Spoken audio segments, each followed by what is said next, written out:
fear of death. What does it disguise itself as? For example, I'm already 28 years old, which means I have noticeably advanced along the scale of the finite number of years of life, and there awaits the loss of everything. I haven't achieved results in relationship, and I'm already, for example, 30, 40, 50, which means, according to biological parameters, I won't have time to fulfill myself, and that this time frame is finite. I haven't breathed enough sea air, haven't walked enough on the beach, but my body and the ability to feel this is finite, and I will lose both the sea and the sky. I haven't cuddled enough with my beloved dog, and I'm afraid that I won't always be able to feel him or her in my arms.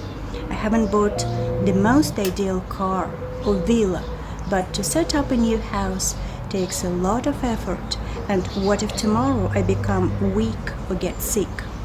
All these worries are directly connected to the basic fear of death, and this fear manifests at the turning point of our lives, when we have achieved tangible results, graduated from college, had kids, earned enough money for a house, traveled half the world, and it seems to us that we know a lot about this life. It's exactly then that we're overwhelmed by a strange, ineradicable anxiety that we're finite.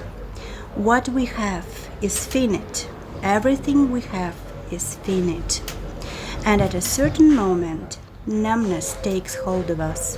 It seems like everything is there, everything is taking its course, but there is a heavy feeling in our souls. What is happening? This thing is that for all the decades of our lives, we have lived in the paradigm of entropy. Entropy is a term meaning the natural tendency of objects toward destruction, decay, degradation, and dying. Think about it. We are raised on the ideas that the death of a loved one is a great sorrow, which means our connection with a person is evaluated by us as a connection with an object, susceptible to entropy. But what if we see in this person not an object, but a subject? Something important will change. We were raised to believe that if a person doesn't have close friends, close people, then they are in a vulnerable position of helplessness as an object of entropy. That is, they are more exposed to the risk of a low-quality life, specifically in the aspects domestic aspect or social aspect. But what if we look at a person as a subject, as solitary thinking subject, striving to reach the unknown with thought and feelings?